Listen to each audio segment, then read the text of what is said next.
ತುಂಬಾ ಕಷ್ಟ ಆಗ್ತಿದೆ ಹೇಳ್ಕೊಳಕ್ಕೆ.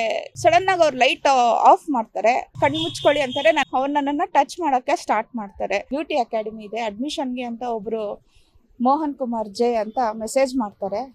ಆಮೇಲೆ ಅಡ್ಮಿಷನ್ ಬೇಕು ಅಂತ ಕೇಳ್ತಾರೆ. ಆಮೇಲೆ ನಾನು ಮಾಹಿತಿ ಕೊಡ್ತೀನಿ, ಆಯಿತು 6ನೇ ತಾರೀಕು ಬನ್ನಿ, ಸೋಮವಾರ ಇದೆ, ಅಡ್ಮಿಷನ್ ಆಗುತ್ತೆ ಅಂತ ಹೇಳ್ತೀನಿ. ಆಯಿತು ಅಂದ್ಬಿಟ್ಟು 6ನೇ ತಾರೀಕು ಬರ್ತಾರೆ, ನಮ್ಮ ಆಫೀಸ್ಗೆ ಬರ್ತಾರೆ. ಅಡ್ಮಿಷನ್ ಆಗೋವಾಗ ಎಲ್ಲ ಡೀಟೇಲ್ಸ್ ಎಲ್ಲ ಬರ್ಕೋತಾ ಇರ್ತೀನಿ. ಅವ್ರ ಸಿಸ್ಟರ್ಗೆ ಅಡ್ಮಿಷನ್ ಬೇಕು ಅಂತ ಹೇಳಿರ್ತಾರೆ ಅವರು. ಸೊ ಎಲ್ಲ ಡೀಟೇಲ್ಸ್ ಎಲ್ಲ ಕೇಳ್ತಿರ್ತೀವಿ, ಏನು ಡೀಟೇಲ್ಸ್ ಎಲ್ಲಿರ್ತಾರೆ ಅಂದ್ಬಿಟ್ಟು ಎಲ್ಲ ಕೇಳ್ತಿರ್ತೀನಿ. ಆವಾಗ ನನ್ನ ಕೈಯಲ್ಲಿ ಇರೋ ಬೀಡ್ಸು ನೋಡಿಬಿಟ್ಟು, ಏನಿದು ಬೀಡ್ಸ್ ಎಲ್ಲ ಹಾಕ್ಕೊಂಡಿದ್ದೀರಾ? ನಾ ಹಾಕ್ಕೊಂಡಿದ್ದೀನಿ, ಬಿಸ್ನೆಸ್ ಅಭಿವೃದ್ಧಿಯಾಗಿ ವರ್ಕ್ ಆಗುತ್ತೆ ಅನ್ನೋ ಅಂದ್ಬಿಟ್ಟು ಹಾಕ್ಕೊಂಡಿದ್ದೀನಿ ಅಂದರೆ, ಓ ಹೌದಾ, ಅವರು ಒಬ್ಬರು ಹೀಲರು ಮತ್ತು ಆಸ್ಟ್ರಾಲಜರ್ ಅಂತ ಇಂಟ್ರೊಡ್ಯೂಸ್ ಮಾಡ್ಕೊತಾರೆ. ಮೀಟಿಂಗ್ ಮಾಡಿಬಿಟ್ಟು ನಮ್ಮ ಹಸ್ಬೆಂಡ್ನ ಮತ್ತು ನನ್ನ ಮಗುನ ಪಾರ್ಕಿಗೆ ಹೋಗ್ಬಿಟ್ಟು ಪ್ರೇ ಮಾಡಿಕೊಂಡು ಒಂದು ಗಿಡ ಹತ್ರ ಇರಿ, 1 hour ಇಲ್ಲ 1.5 hour ನಿಮಗೆ ಕಾಲ್ ಮಾಡ್ತೀನಿ, ಅವಾಗ ಬನ್ನಿ ಅಂತ ಕಳಿಸ್ಬಿಡ್ತಾರೆ. ನಾನು ತಡೀತೀನಿ, ಏನಿಗಿಲ್ಲ ಕಳಿಸ್ಬೇಡಿ, ಇರಿ ಅಂತ.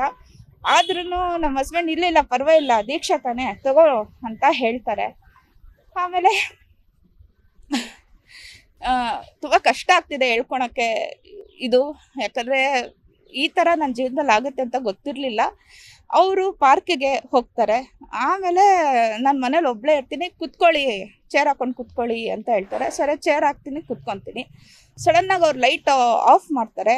ನಾನು ಕಿರ್ಚ್ಕೋತೀನಿ, ಆವಾಗ ಲೈಟ್ ಆಫ್ ಮಾಡಬೇಡಿ, ನನಗೆ ಫೋಬಿಯಾ ಪ್ರಾಬ್ಲಮ್ ಇದೆ, ಚಿಕ್ಕ ವಯಸ್ಸಿಂದ ಕತ್ಲಂದರೆ ಭಯ ಇರುತ್ತೆ, ಸೊ ನನಗೆ ದಯವಿಟ್ಟು ಲೈಟ್ ಆಫ್ ಮಾಡಬೇಡಿ ಅಂತ ಮೊದಲೇ ತಿಳಿಸಿರ್ತೀನಿ. ಆದರೂ ಅವರು ಸಣ್ಣ ಲೈಟು ಹಾಕ್ಬಿಟ್ಟು, ಒಂದು 0 ಬಲ್ಬಿನ ಲೈಟ್ ಹಾಕ್ಬಿಟ್ಟು ಚಾಂಟಿಂಗ್ ಮಾಡ್ತಾ ಇರ್ತಾರೆ. ಕಣ್ಣು ಮುಚ್ಕೊಳ್ಳಿ ಅಂತಾರೆ, ನನ್ನ ಕೈಲಿ ಆಗಲ್ಲ, ಯಾಕಂದರೆ ನನ್ನ ಕ್ಲಸ್ಟ್ರೋಫೋಬಿಯಾ ಪ್ರಾಬ್ಲಮ್ ಇರುತ್ತೆ. ಸೊ ಹಂಗೆ ಮೆಡಿಟೇಷನ್ ಥರನೇ ಮಾಡ್ಕೊಂಡಿರಿ ಅಂತ ಹೇಳಿ ಅವ್ರು ನನ್ನನ್ನು ಟಚ್ ಮಾಡೋಕ್ಕೆ ಸ್ಟಾರ್ಟ್ ಮಾಡ್ತಾರೆ.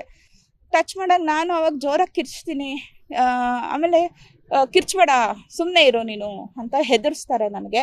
ಆದರೂ ನಾನು ಅವ್ರನ್ನ ತಳ್ತೀನಿ. ಚೇರೆಲ್ಲ ಸ್ವಲ್ಪ ಆ ಚೇರ್ನೇ ತಗೊಂಡು ಅವ್ರ ಮೇಲೆ ಹಾಕಕ್ಕೆ ಹೋಗ್ತೀನಿ, ಆಗೋದಿಲ್ಲ. ಅವ್ರು ನನ್ನ ಕಾಲು ಇಟ್ಕೊಂಡ್ಬಿಡ್ತಾರೆ. ಕಾಲು ಇಟ್ಕೊಂಡು ತಲೆಗೆ ಮತ್ತು ಶೋಲ್ಡರ್ಗೆ ಜೋರಾಗೆ ಪ್ರೆಸ್ ಮಾಡಿಬಿಡ್ತಾರೆ. ಆಮೇಲೆ ನನಗೆ ಏನು ಆಗುತ್ತೆ ಅಂತ ಗೊತ್ತಾಗಲ್ಲ.